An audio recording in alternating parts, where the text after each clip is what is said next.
Friends, இந்த ஆடியோவில் சில பேர் இந்த விபிஎல் பற்றி கேட்டிருக்கீங்க. வருண் பீவரேஜ் பற்றி. இது ஒரு லாங் டேர்முக்கு எப்படி இருக்கும் அப்படின்ட்டு தான் இந்த ஆடியோவில் நம்ம செக் பண்ணலாம்.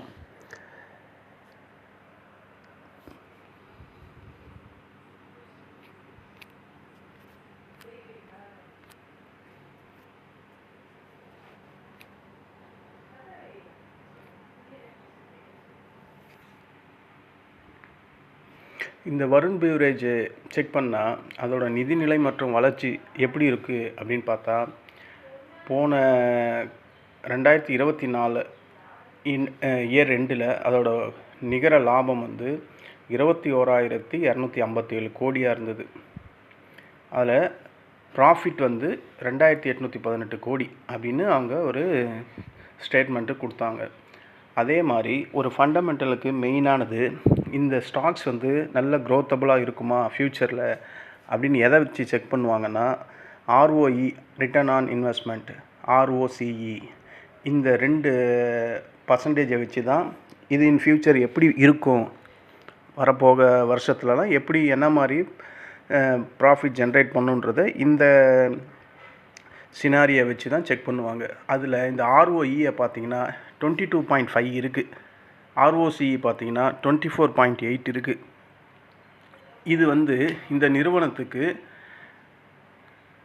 எப்படியாப்பட்ட ஒரு ப்ராஃபிட்டபிளான கம்பெனி அப்படின்றத இதை பார்க்கும் போதே நமக்கு தெரியுது. ஒரு ஆர்ஓஇ, ஒரு ஆர்ஓசிஇ, ஒரு ஆர்ஓஇ 12%க்கு மேலே இருந்தால் அது ஃபண்டமெண்டலாக க்ரோத்தபிள் ஆகக்கூடியது. இது தெரியலனா தெரிஞ்சு வச்சுக்கோங்க. அதே மாதிரி ஆர்ஓசிஇ 12%க்கு மேலே இருந்தாவே அது ஃப்யூச்சரில் க்ரோத்தபிள் ஆகக்கூடிய ஒரு பங்கு அப்படின்றது. அப்போது இந்த ஆர்ஓஇயும் ஆர்ஓசியும் பார்க்கும்போது இது நல்ல க்ரோத்தபிள் பொட்டென்ஷியல் இருக்கக்கூடிய ஒரு ஷேருக்கு என்ன இருக்கணுமோ அதை விட அதிகமாக இருக்குது. ஸோ இதோட வளர்ச்சி கண்டிப்பாக வரப்போக வருஷத்துலலாம் நல்லா இருக்கும் அப்படின்றத தான் இது சொல்லுது. கடந்த 5 வருஷத்தில் இதோட வருமான வளர்ச்சி எப்படி இருக்குதுன்னு பார்த்தீங்கன்னா, வருமான வளர்ச்சியை தான் சிஏஜிஆர் அப்படின்வாங்க. சிஏஜிஆர் அது எவ்வளோ இருக்குன்னா 32.7%ங்க. பெரிய விஷயங்க இது. 5 வருஷத்தில் இந்த மடங்கு உயர்ந்திருக்கு. இது எதிர்காலத்தில், அதாவது ஒரு மினிமம் 3லேருந்து 5 வருஷத்துக்குள்ளே இதோட வருமான வளர்ச்சி கண்டிப்பாக இங்கேருந்து ஒரு 18லேருந்து 20% உயரத்துக்கான வாய்ப்பு இருக்குது அப்படின்னு தான் கருத்து தெரிவிக்கிறாங்க.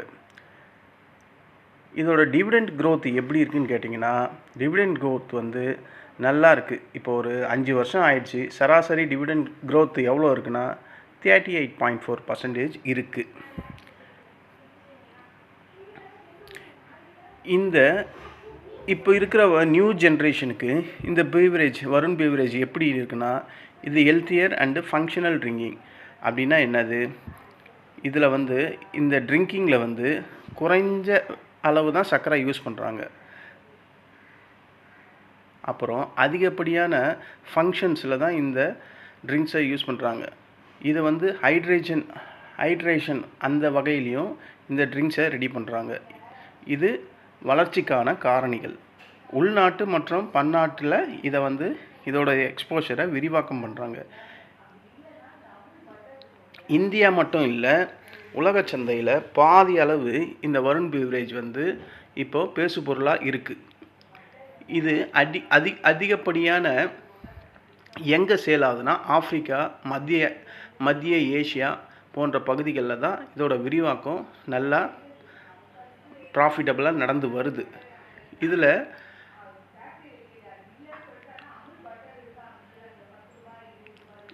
இந்த இஎஸ்ஜி அப்படின்னு சொல்லுவாங்கள்ல, பசுமை பங்களிப்பு. அது பசுமை பங்களிப்புனா என்னென்னா, இந்த பொல்யூஷன், இந்த நீர் பாசிட்டிவ் பிளானு, சோலார் ஆற்றல், இதை உபயோகிக்கும் மெஷினு, சுழற்சி பேக்கேஜ் போன்ற துவக்கங்களை இது முயற்சியை கொண்டு எடுத்து வருது. இது நீண்ட காலத்தில் இந்த மாதிரி பண்ணுறதுனால இதோட செலவும் இதோட நம்பகத்தன்மையும் செலவு அதிகமாக குறையிறதுக்கும் நம்பகத்தன்மை அதிகமாக மக்களிடையே பரவறதுக்கும் இந்த இஎஸ்ஜி பங்களிப்பு கண்டிப்பாக பெரிய லெவலில் கொடுக்கும். இந்த நிறுவனத்தின் எக்ஸிக்யூஷன் திறன் அப்படின்னா செயல்படுத்தும் திறன் எப்படி இருக்குன்னா, இது வந்து பெப்சிகோ அந்த பெப்சிக்கு அதோட நெருங்கிய கூட்டாண்மை, பரவலான வினி ஃபினான்ஷியல் செக்டர்ஸ் நெட்வொர்க் எப்படி இருக்குன்னா 27 மாநிலங்களில் இந்த வருண் பெவரேஜ் வந்து அதிகப்படியாக ப்ரோக்ரஸிவில் இருக்குது.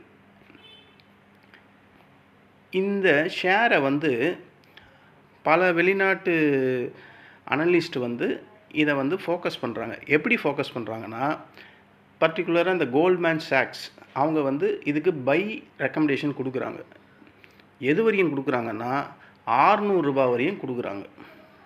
இங்கேருந்து 600 ரூபா வரையும் போகிறதுக்கான வாய்ப்பு இருக்குது அப்படின்னு கொடுக்குறாங்க. அதே மாதிரி ஜெஃப்ரிஸ் அப்படின்ற ஒரு ப்ரோக்கரேஜ் அவங்களோட கருத்து, இது வந்து பை ரேட்டிங் கொடுக்குறாங்க. எங்கே இருந்துன்னா 715 ரூபா வரையும் இது போகும். எப்போ போகும்னா 2027க்குள்ளே போக வாய்ப்பு அதிகம் அப்படின்னு சொல்கிறாங்க. அப்போது இதோட சிஏஜிஆர் எவ்வளோ ஆகிடும்னா 14%, எபிட்டா சிஏஜிஆர் வந்து 14% இன்க்ரீஸ் ஆகும் அப்படின்னு சொல்கிறாங்க. அப்புறம் நம்ம ஊரில் இருக்க மோத்திலால் ஆஸ்வால், ஹெச்டிஎஃப்சி, ஜேஎம் ஃபினான்ஸு இவங்க எல்லாருமே இந்த வருண் பெவரேஜை பையிங் ரேட்டு தான் கொடுக்குறாங்க. இவங்க எவ்வளோ டார்கெட் கொடுக்குறாங்கன்னா, ஷார்ட் டேர்ம் பீரியடில் ஒரு 580 ரூபா போயிட்டு லாங் டேர்மில் 615லேருந்து ஒரு 650க்குள்ளே போகும் அப்படின்னு இவங்க சொல்கிறாங்க.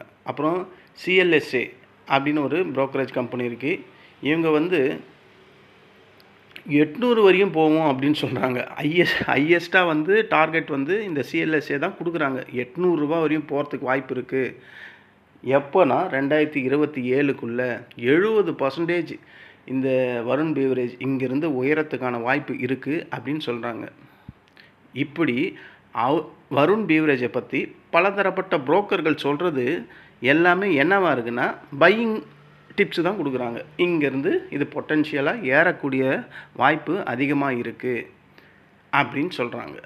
இதில் இருக்கிற ரிஸ்க் என்னன்னு கேட்டிங்கன்னா, இதோட ரா மெட்டீரியல் எது? சர்க்கரை, அந்த பெட்டுன்னு சொல்லக்கூடிய அந்த அலுமினியம், இந்த மாதிரி பொருட்களோட விலை வந்து இப்போ கணிசமாக அளவு அதிகமாக ஆகிட்டு இருக்குது. இப்போ அலுமினியம்லாம் டேக்ஸ் இருக்குது, டேரிஃப் இருக்குது, சர்க்கரையில் ப்ராப்ளம் இருக்குது. ஸோ இந்த மாதிரியோட பொருள்களோட ரா மெட்டீரியல் காஸ்ட்டு அதிகமாக இருக்குது. அதிகமாக இருக்குன்னா என்ன, அந்தந்த காலகட்டத்துக்கு ஏற்ற மாதிரி அது ஏறுறதும் குறையிறதுமா இருக்கலாம். அதை வந்து இவங்க ஆபத்துக்கான காரணியில் சொல்கிறாங்க. அடுத்தது இந்த சுகருக்கான டேக்ஸ், அது யார் மெயின்டைன் பண்ணுறா? கவர்மெண்ட்டு தான் மெயின்டைன் பண்ணுறது. சுகருக்கு கவர்மெண்ட்டு நேரடியாக வந்து டேக்ஸை இம்போஸ் பண்ணும். இந்த மாதிரி கவர்மெண்ட்டோட நேரடி தொடர்பில் இருக்கிற ஷேர்ஸ் எல்லாமே கொஞ்சம் சாதகமும் இருக்குது, பாதகமும் இருக்குது. அதில் இந்த வருண் பெவரேஜுக்கு இது ஒரு பிரச்சனை. அப்புறம் இந்த கரன்சி அண்டு டாலர், அதோட வெதர் ரிப்போர்ட்டு. வெதர் வந்து இப்போ ரீசெண்டாக இந்த வருஷமே எடுத்துங்க, வெயில் காலம் அந்தளவுக்கே இல்லை, நல்ல மழை தான் பெஞ்சுது. ஸோ அப்போது இந்த சாஃப்ட் ட்ரிங்க்ஸு, இந்த கூல் ட்ரிங்க்ஸு, இந்த மாதிரி ப்ராடக்ட்லாம் எப்படி சேல் ஆகாது.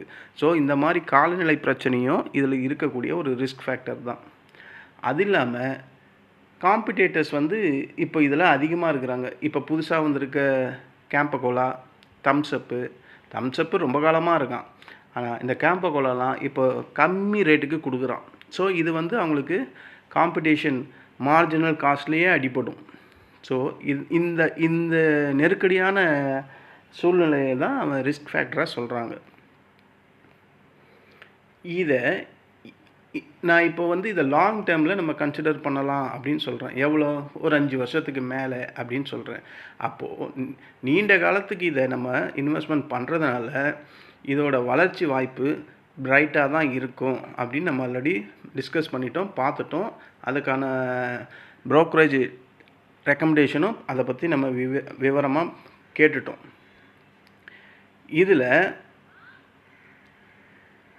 இந்த 5 வருஷத்தில் இதோட லாபம் எப்படி ஏற்றம் இருக்கணும்னா ரொம்ப வெலாட்டிலிட்டியாக தான் இருக்கும். இது ரிஸ்க் ஃபேக்டர்ஸில் இதுவும் ஒன்று. இதோட ஏற்ற இறக்கம் வந்து வேகமாக இருக்கும், இறங்குறதும் வேகமாக இருக்கும். ஒரு குறிப்பாக லாங் டேர்ம் இன்வெஸ்ட்மெண்ட்டுக்கு நம்ம எதெல்லாம் செக் பண்ணணும்னா, இதோட கேப்பபிள் எப்படி இருக்குது, வலுவான மூலதன திறன் இருக்கா, வணிகம் பண்ணுறதுக்கான டிஸ்ட்ரிபியூஷன்ஸ் கண்ட்ரி ஸ்டேட்டு இதெல்லாம் இருக்கா, அடிப்படையில் இந்த வருண் பெவரேஜ் ஏதாவது புதுசாக மாடல் வளர்ச்சியை கொண்டு வராங்களா அப்படின்னு பார்க்கணும். இதை பெரிய பெரிய புரோக்கர்ஸ் எல்லாம் ரெக்கமெண்ட் பண்ணுறாங்களா அப்படின்னு பார்த்தாலும் பண்ணுறாங்க. யார் யார்? கோல்ட்மேன் சாக்ஸ், ஜெஃப்ரீஸு, சிஎல்எஸ்ஏ, நம்ம ஊரால் மோத்திலால் ஆஸ்வால், இந்த மாதிரி பல புரோக்கரேஜ் வந்து இதை ரெக்கமெண்ட் பண்ணுறாங்க, மேலே போகிறதுக்கு வாய்ப்பு அதிகம் அப்படின்றது. இதில் இப்போ இருக்கிற இந்த உச்சக்கட்ட மதிப்பீடு, இப்போ இருக்கிற அதோட ப்ரைஸ் வந்து பார்த்திங்கன்னா, இப்போ எவ்வளோ இருக்குது? வருண் பெவரேஜ் 474 ரூபா இருக்குது. இந்த 474 ரூபா இன்றைக்கி ரேட்டு. அப்போது இதோட 52 வீக் எவ்வளோ போச்சுன்னா, 52 வீக் வந்து 419 ரூபா போனான்னு நினைக்கிறேன். இந்த வருஷம் தான் போனால். அதே மாதிரி 52 வீக் ஹை வந்து 668 ரூபா. இதுக்கு ப்ரைஸ் டார்கெட் எப்படி ஃபிக்ஸ் பண்ணுறது? இப்போ நம்ம வாங்க போகிறோம், எந்த இடத்துல வந்தால் இதை நம்ம கன்சிடர் பண்ணி வாங்கலாம், எங்கெங்கெல்லாம் கன்சிடர் பண்ணலாம் அப்படின்னு பார்த்தா,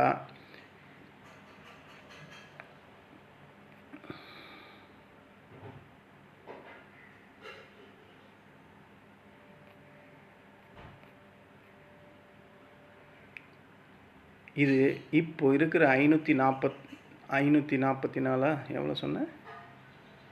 474 ரூபா இருக்குது. 474 ரூபா விலையே இது ஒரு கணிசமான கம்மியான ப்ரைஸில் தான் இருக்குது. நம்ம லாங் டைம்ன்ற போது இங்கே கொஞ்சம் கொஞ்சமாக இந்த ஷேர்ஸை வாங்கலாம். கொஞ்சம் கொஞ்சமாக வாங்கி இது கீழே இறங்க இறங்க இந்த ஷேரை நம்ம அக்குமுலேஷன் பண்ணிக்கிட்டே இருக்கலாம். இது அதிகப்படியாக ஒரு 500 ரூபா மேலே வந்து 500 ரூபாய்க்கு மேலே வந்து க்ளோஸ் ஆச்சுன்னா, ஒரு புல்லிஷ் கேண்டில் வந்தானா, இது கண்டிப்பாக 592, 606 இந்த வளர்ச்சியெல்லாம் போகிறதுக்கான வாய்ப்புகள் தான் அதிகம் லாங் டேர்மில். சில புரோக்கரேஜ் வந்து 800 ரூபாலாம் சொல்லியிருக்காங்க, அது கூட போகிறதுக்கான வாய்ப்புகள் அதிகமாக இருக்குது. ஆனால் இந்த 500 ரூபாய்க்கு மேலே வந்து இந்த வருண் பெவரேஜ் வந்து ட்ரேட் ஆனால் அதுக்கு ஃப்யூச்சர் வந்து பிரைட்டாக தான் இருக்கும். இப்போ இருக்கிற இந்த லோ வந்து, இந்த லோவை நம்ம 474 நம்ம பையிங்க்கு கன்சிடர் பண்ணக்கூடிய ஒரு இடம். இந்த இடத்த நீங்கள் வாங்கணும், வருண் பெவரேஜில் நான் ஒரு போர்ட்ஃபோலியோ ரெடி பண்ணணும் அப்படின்னு நினச்சா இதை நம்ம கன்சிடர் பண்ணலாம். இந்த ஷேரை நீங்கள் வாங்கிறதுக்கு முன்னாடி ஆஸ் யூஷுவல் சொல்கிறது தான், உங்கள் நிதி ஆலோசகரை தொடர்பு கொள்ளணும். அப்படி இல்லைன்னா செபியால் அங்கீகரிக்கப்பட்ட ரிசர்ச் அனலிஸ்ட்டை தொடர்பு கொள்ளணும். அதுக்கப்புறம் உங்கள் ஓன் டிசிஷனை மேக் பண்ணணும். இந்த ஷேர் வந்து லாங் டேர்ம் இன்வெஸ்ட்மெண்ட்டுக்கு ஒரு சூட்டபுளான ஷேர் தான். இப்போ இருக்கிற அது கணிசமான விலை கூட இந்த 474 கூட வாங்கக்கூடிய ஒரு இடம்தான். இந்த இடத்துல நம்ம கொஞ்சம் கொஞ்சமாக வாங்க ஆரம்பித்தா அருமையான ப்ராஃபிட் இன் ஃப்யூச்சரில் வர்றதுக்கான வாய்ப்புகள் அதிகம். இதுதான் இந்த வருண் பெவரேஜ் பற்றிய ஃபண்டமெண்டல் அண்டு டெக்னிக்கல். இப்போது அவன் RSIயில் 36 தான் இருக்கான். ஸோ இங்கிருந்து அது மேலே போகிறதுக்கான வாய்ப்புகள் அதிகம். இந்த 500 மட்டும் அவன் கட் பண்ணி மேலே வந்தானா, 500, 510க்கு மேலே ஒரு புல்லிஷ் கேண்டில் வந்தால் இவன் கண்டிப்பாக போயிடுவாங்க. ஃபஸ்ட்டு அட்டம்ப்டே 563 தான் அப் ட்ரெண்டு. ஃபஸ்ட்டு ரெசிஸ்டண்ட்டு 563 தான் இதுக்கு.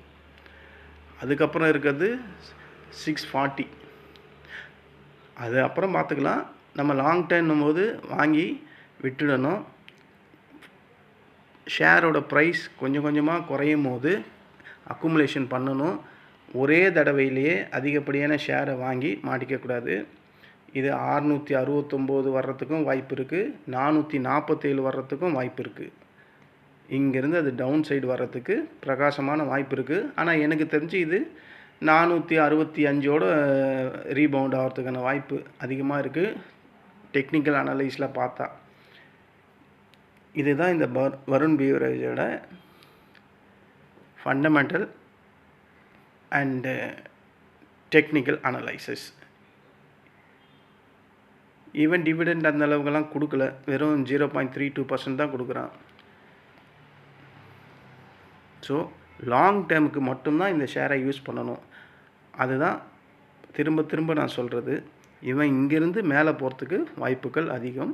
ஆனால் இப்போ கரண்ட் சுச்சுவேஷனில் அவன் கீழே வர்றதுக்கு தான் வாய்ப்புகள் பிரகாசமாக இருக்குது. எது வரையன்னா நான் ஆல்ரெடி சொன்ன மாதிரி அந்த லெவலெல்லாம் வர்றதுக்கு வாய்ப்புகள் அதிகமாக இருக்குது. அது இல்லாமல் இந்த ட்ரிங்க்ஸ் எல்லாம் எப்போ சேல் ஆகுன்றது நமக்கு நல்லாவே தெரியும். எப்போ சேல் ஆகும்? வெயில் காலத்தில் தான் சேல் ஆகும். இப்போ இனிமேல் வர்றதெல்லாம் என்னது? ரெய்னி சீசன் தான். ஸோ அப்போ இதோட ப்ரோக்ரஸ் எப்படி இருக்கும் அதெல்லாம் நீங்கள் மைண்டில் வச்சுக்கணும். இந்த 3 மாதம் 6 மாதம் குளிர்காலம் வரையும் பெரிய லெவலெல்லாம் இது ஓடாது. அப்போது கண்டிப்பாக ப்ராஃபிட் கிடைக்காத போது என்ன ஆகும்? இறங்க தான் செய்யும். அப்போ அந்த இடம்லாம் நம்ம வாங்கக்கூடிய பவரை இன்க்ரீஸ் பண்ணிக்கணும். இதுதான் இந்த வருண் பீவரேஜை பற்றி நான் சொல்ல வந்தது. சில பேர் கேட்டதுனால இதை நான் அனலைஸ் பண்ணி ஒரு வீடியோ போட்டுட்டேன். உங்களுக்கு இது ஹெல்ப்ஃபுல்லாக இருந்தால் எனக்கு ரொம்ப சந்தோஷம்தான். நன்றி, வணக்கம்.